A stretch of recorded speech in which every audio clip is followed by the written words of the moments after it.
this is Judy from Patterns for Pirates, and I'm going to sew up a free Sailor Gaiter pattern with you today with the ear loops option. Alright, here we are at the machine. If you watched my video about me cutting out my pieces, I changed my mind on the binding and I went with a solid blue. This is an athletic knit, and I cut them exactly the same as the video. I just decided solid blue rather than the this paper. So what you're going to do is take your fabric and put it right sides together. And we're going to stitch up this back center seam with a 1/2 inch seam allowance. I'm going to be using my serger. You can also use your regular sewing machine as long as you're using a stretch stitch.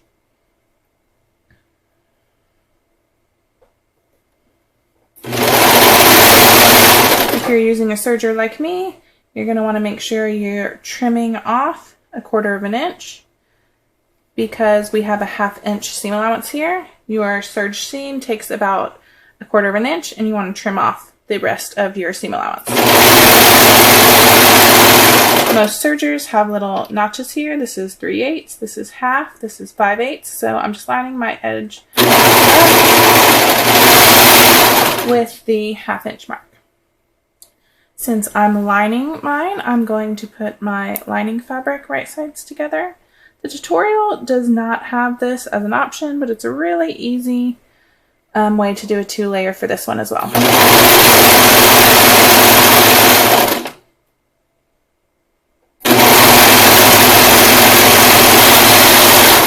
Okay.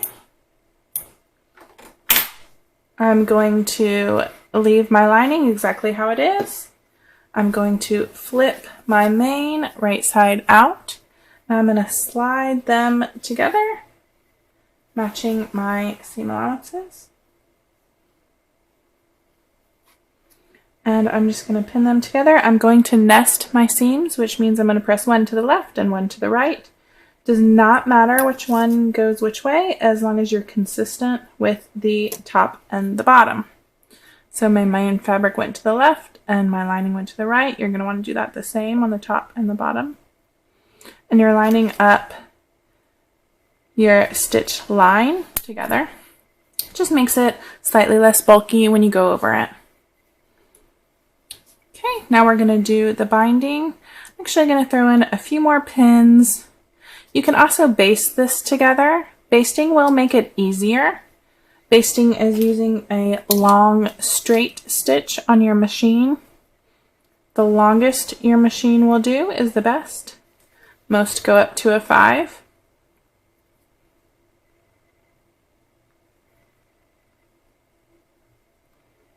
And basting that in place will just mean you don't have to worry about keeping them together the whole time.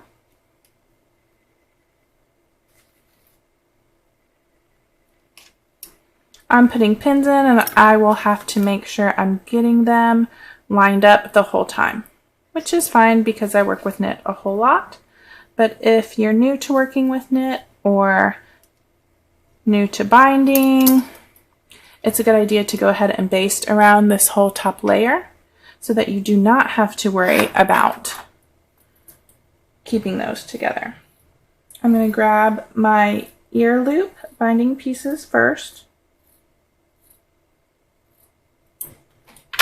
They are the shorter one, just grab one. And I am going to put the right side of my binding, which is the blue side, to the wrong side of my gaiter. Your earpiece will be slightly smaller than the spot that you're attaching it to. You always want to slightly stretch binding when attaching it.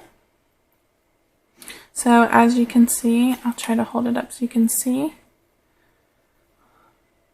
it is smaller than the opening I'm putting it on or the curve that I'm putting it on. You're just going to stretch evenly all around that curve. There we go. And it's a 1/4 inch seam allowance, so I'm just going to use my serger and I am not going to trim any off. If you're not that confident with your serger, you can always use your sewing machine with your favorite stretch stitch. As you can see, I am stretching this fabric to meet my gaiter piece.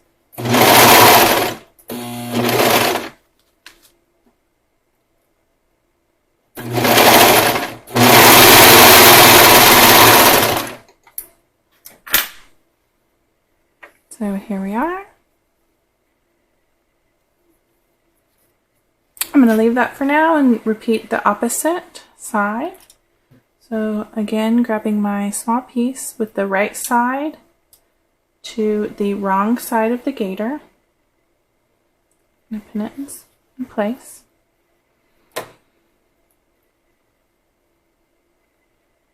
If you did a basting stitch around the curve, you're going to want to remove your basting stitch after you do your final stitch. Basting stitches are super easy to pull out of stretch knit fabric. You just give it a tug and all your basting stitches will pop and it'll be very easy to pull out.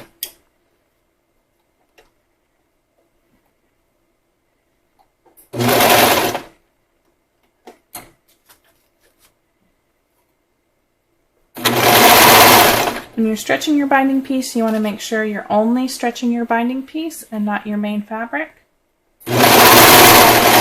You also only want to stretch it as much as you have to. So just enough to meet your longer piece. If you overstretch it and you're stretching your gaiter fabric, you're going to end up with wavy seams, which you do not want. Okay, so now what we're going to do is we're going to press both the seam and the binding up. You're going to fold your binding in half and then fold it down again to cover up our first seam. So once again, everything's up. You're going to fold it down and down one more time. Again, your binding is going to need to stretch to fit. It's important to pin everything in place before you start stitching to make sure you're stretching evenly around the curve. Here we go. I'm going to repeat on the other side before I head over to my cover stitch machine. You can top stitch this with a cover stitch machine, or you can use your favorite stretch stitch. I actually think using a sewing machine is easier, but I do not have a matching color in my sewing machine right now, and I do have a matching color in my cover stitch, so I'm going to use my cover stitch because it's quicker. My favorite stitch to use on the sewing machine is the triple step zigzag for top stitching binding. It's very stretchy and I think easy to work with.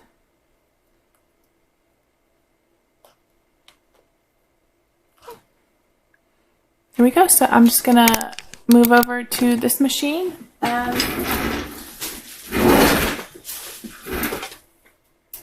top stitch my binding on. I'm going to use a wide needle placement. You can use a wide or a narrow. It doesn't matter, whatever you like the look of. Take off nice and slowly.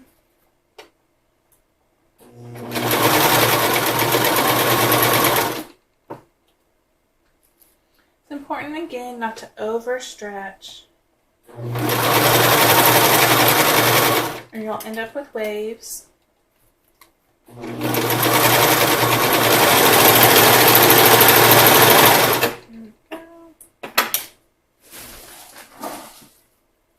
So that's what mine looks like.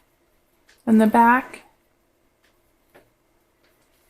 And I'm just going to repeat on this other side.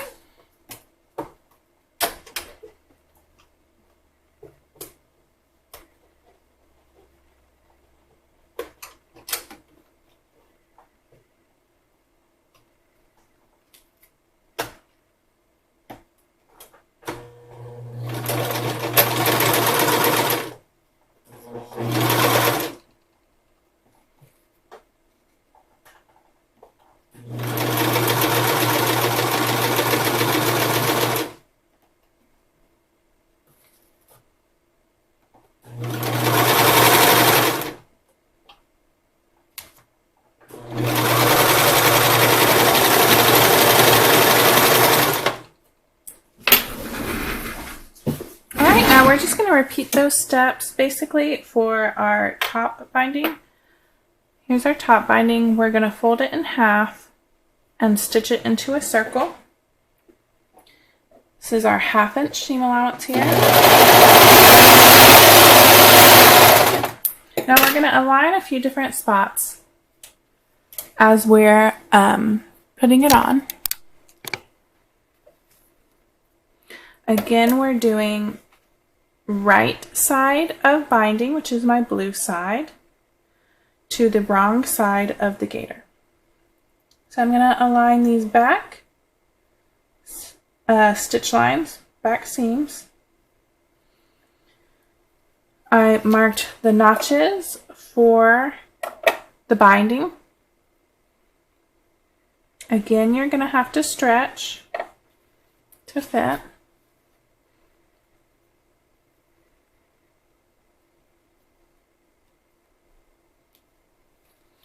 I have a notch for the front.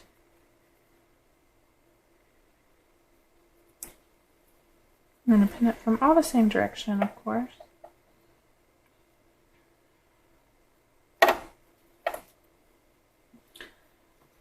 And here's my front notch for this ear loop.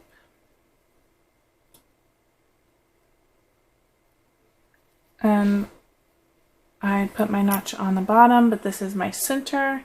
So I'm going to fold to find the center of my gaiter and match it with the center of my binding. So here's the center of my gaiter. I'm going to match that with my center notch.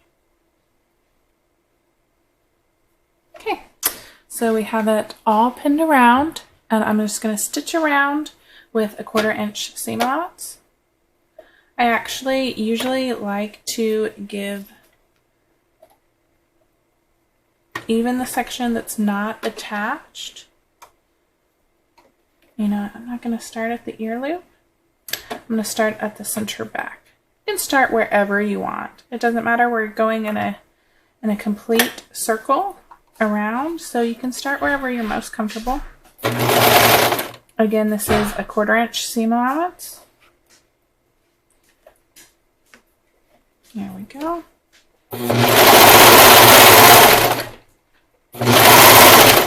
And again, I like to go ahead and serge or zigzag this raw edge right here, even though it's not attaching to anything. Gives it a little bit more stability for the next step, but you do not have to.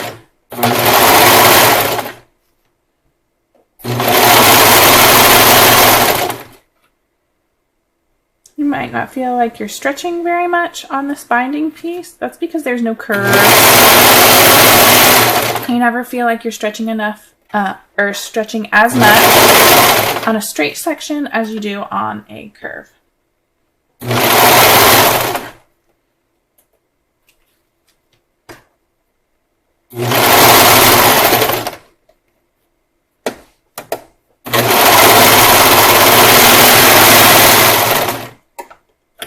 There we go. So it's all around. And now we're going to do the same thing where we flip it up. Then go ahead and trim off this one notch that I put on the wrong side. Okay. And it's all going to be pressed up. You're going to fold your binding down and down one more time. This should enclose the seam and enclose the raw edge on your binding. And you're just going to continue pinning exactly like that all the way around.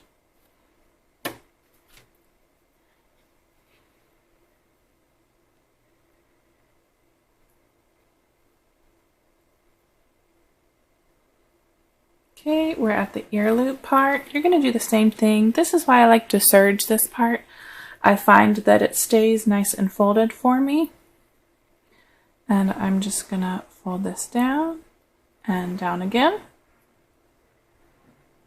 Again, enclosing any raw edges. So you do not have to serge that. It does get completely enclosed where you cannot see the serge. But I just find it easier to work with when it is serged. slightly more stable for me to press up and hold in place.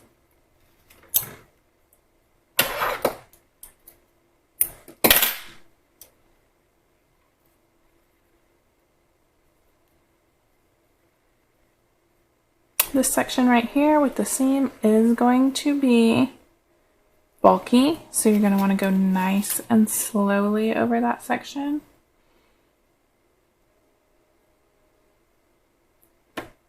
Go.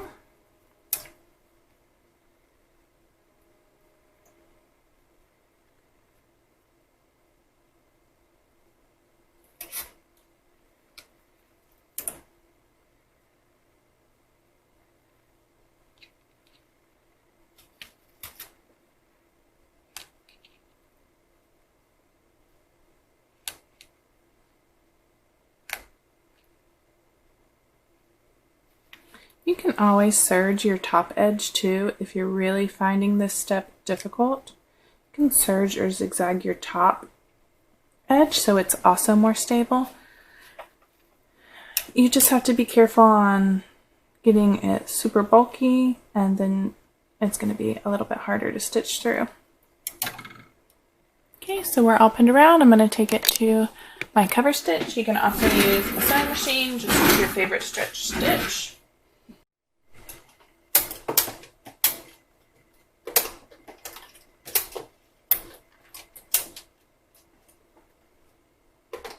I'm not going to start right on my back seam because it's a little bulky and my machine doesn't really like it very much.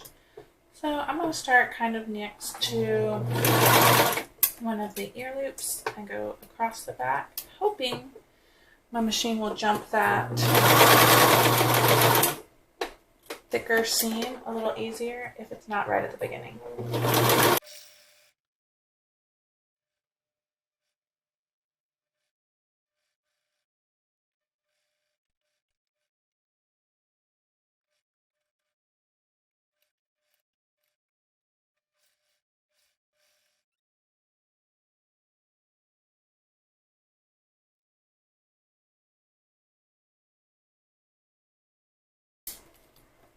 Okay, almost all the way around.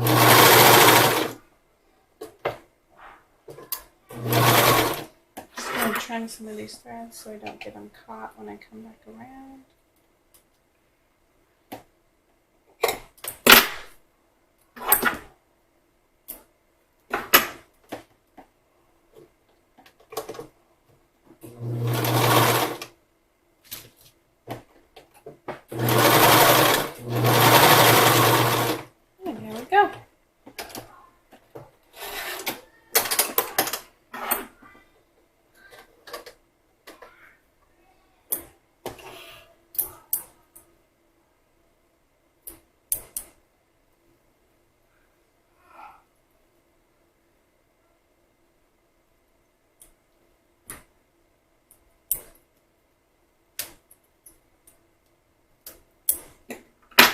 Here we go.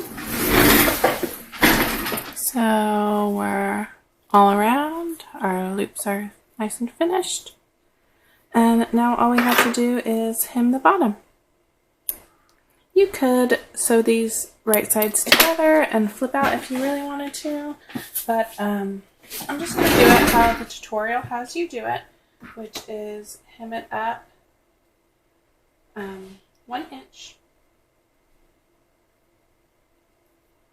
along the bottom. If you wanted to make it reversible, you could certainly do that. You would want to sew this before you did the binding if you wanted it reversible, so that you could flip it out.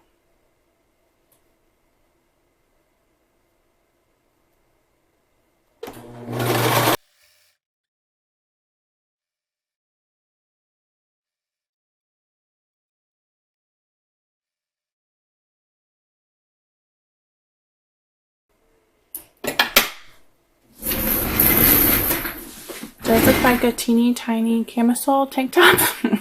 We've heard that a lot in the group, a little tank top for your face, but There we go. I hope that helps everybody sewing up the sailor gaiter. These are great for keeping dust, sand, anything out of your face. I've seen them worn fishing, dirt bike riding, motorcycle riding, four-wheelers, lots and lots of different uses. Good luck!